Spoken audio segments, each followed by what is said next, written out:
नमस्कार, मैं सृष्टि और आप देख रहे हैं हेलो नवलगढ़। अभी सागर उच्च माध्यमिक विद्यालय लोचबा के ढाणी में मौजूद हूँ, जहां पर 10वीं और 12वीं का रिजल्ट आया। उन्होंने आधिकारिक वेबसाइट पर अपना रिजल्ट जारी किया और रिजल्ट आने के बाद में हर बच्चे को इंतजार था एग्जाम देने के बाद में कि रिजल्ट कैसा आएगा। वो इस आश में लगाए बैठे थे और जैसे ही रिजल्ट आया चारों तरफ खुशियां रही। अपने शहर गांव और चारों तरफ मिठाइयां बांटी गई और साथ ही साथ में उन्होंने अपने स्कूल के साथ साथ में अपने माता पिता और अपने गांव का नाम भी रोशन किया है। बाकी खुशी का माहौल है, इस खुशी में शामिल होते हैं और बच्चे, अभिभावक और टीचर्स है, अपन उनसे बातचीत करते हैं। मेरा नाम पायल सैनी है। मैंने सागर विद्या उच्च माध्यमिक विद्यालय से 10वीं पास की है। मैंने 93.17% से 10वीं पास की है। 10th का रिजल्ट आ गया है। आगे अब आप कौन सा सब्जेक्ट लेना चाहेंगी, क्योंकि ये भविष्य तय करता है आपका कि आपको कौन से फील्ड में जाना है और क्या करना है। मैं आगे आर्ट्स लेना चाहूंगी। आर्ट्स ही क्यों? आगे क्या करना चाहेंगे? आगे जाके बैंक मैनेजर की तैयारी करनी है। और स्कूल टाइमिंग के अलावा कितनी देर पढ़ाई करती थी आप घर पे? मैं स्कूल टाइमिंग के अलावा 5-6 घंटे रोज। टीचर्स का क्या सपोर्ट था? टीचर्स ने हमें मोटिवेट किया कि है ना, हमें इस चीज़ से डरना नहीं चाहिए। उन्होंने हमारा टाइम रूटीन रोज हमें बताया। हमें इस प्रकार भाषण दिया है कि हमें मोटिवेशन होता रहता है और घर के सभी लोगों ने हमारा इसमें साथ दिया है। घर का माहौल कैसा है? घर का माहौल एकदम शांत है और हमारे माता पिता ने भी हमारा इसमें साथ दिया है। प्री बोर्ड लगते हैं, प्री बोर्ड से कहीं ना कहीं देखने को मिलता है बच्चों को काफी ज्यादा फायदा मिलता है बोर्ड एग्जाम के क्वेश्चंस में। किस तरह से यहाँ पे प्री बोर्ड हुए और आपको कितने क्वेश्चन से आपको फायदा हुआ? यहाँ पे प्री बोर्ड लगभग ज़्यादा से ज़्यादा लिए जाते थे। उनसे हमें बहुत से क्वेश्चनों का मतलब आंसर देना आ गया। इससे हमें तरीका पता चल गया कि हमें बोर्ड में कैसे क्वेश्चन आंसर करने हैं। और ये सागर स्कूल के टीचर्स है जितने भी, तो उनका किस तरह से सपोर्ट रहा, उनका किस तरह का माहौल है? उन सब ने हमारा साथ दिया। हमारे टीचर्स ने हमें एकदम अच्छे तरीके से पढ़ाया। हमें कोई कन्फ्यूजन भी नहीं होने दी। हमें पूरे साल पढ़ाया। हमारे टेस्ट वगैरह लिए, सब लिए उन्होंने। मेरा नाम तराना है। मैंने सागर स्कूल से 10th क्लास पास की है। मेरे 89.83% बने हैं। टीचर्स का कितना क्या सपोर्ट रहा? जब बोर्ड की एग्जाम पास में आती है तो हमेशा डिमोटिवेट फील करते हैं। टीचर्स ने हमें हमेशा मोटिवेट ही किया है कि आप जितना पढ़ोगे उतने ही परसेंटेज आपके आएंगे। और हमारे टीचरों ने हमें अच्छी तरह से मोटिवेट किया और अच्छी तरह से पढ़ाया भी। मेरा नाम कनिष्का कम्मा है। मैंने अपने 10th क्लास सागर स्कूल से पास की है और मेरे इसमें 85.83% बने हैं। इसका श्रेय किससे देना चाहेंगे आप?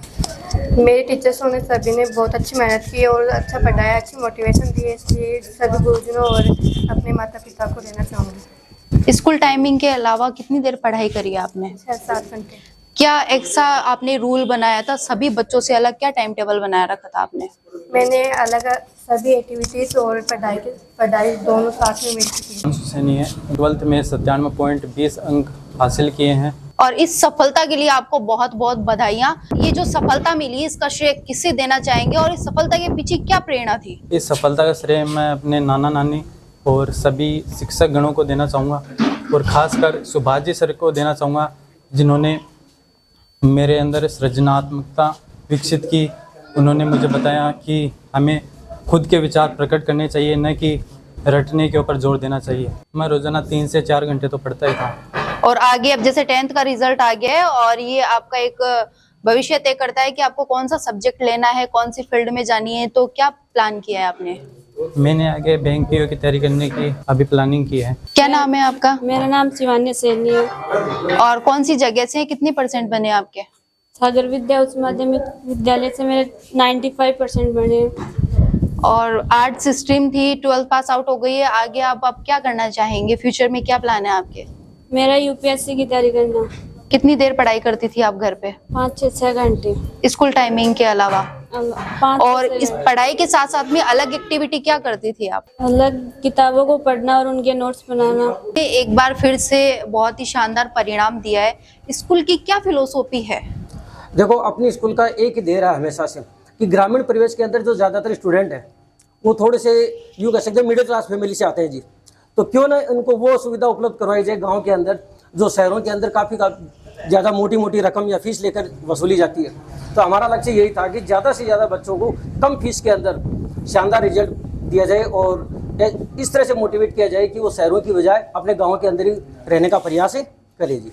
और बोर्ड एग्जाम पास में आती है तो कोई विशेष सेमिनार कुछ लगाया जाता है? बिल्कुल, हम समय समय पर अपने स्कूल के जितने भी विशेषज्ञ अध्यापक हैं उनके द्वारा प्रत्येक बालक की उनकी जो खुद की पर्सनल कमजोरियां हैं उनको ध्यान में रखते हुए प्रत्येक बालक को अलग से समय दिया जाता है। गार्जियन से मिलकर उनके साथ में पेरेंट्स मीटिंग का समय समय पर आयोजन करते हैं।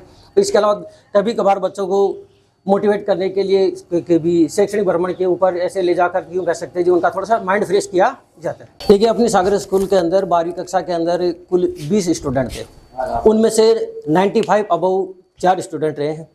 दीपांशु जो कि झुंझुनू का निवासी है और अपने यहाँ ननियाल में रहकर पढ़ाई करता है, उसने अपने नवलगढ़ में दूसरा स्थान प्राप्त किया है, 97.12 है वो 20। और इसके अलावा 2 स्टूडेंट ऐसे हैं जिन्होंने हमारे यहाँ 95 और एक ने 95.40 अंक प्राप्त किए। उसके अलावा जितने भी टोटल स्टूडेंट हैं उनमें से कोई भी स्टूडेंट ऐसा नहीं है जिसने 75% से अंक की हो, यानी कि 75% से ऊपर ही अपनी स्कूल का सारा रिजल्ट 12वीं क्लास का रहा है।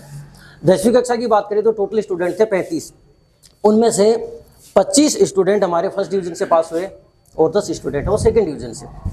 और जो फर्स्ट डिवीजन से पास हुए उनमें से 90% से ऊपर वाले 2 हैं और 85% से ऊपर वाले 8 हैं। इसके अलावा बाकी 70, 72, 75 वो तो बाकी सारे के सारे हैं जी।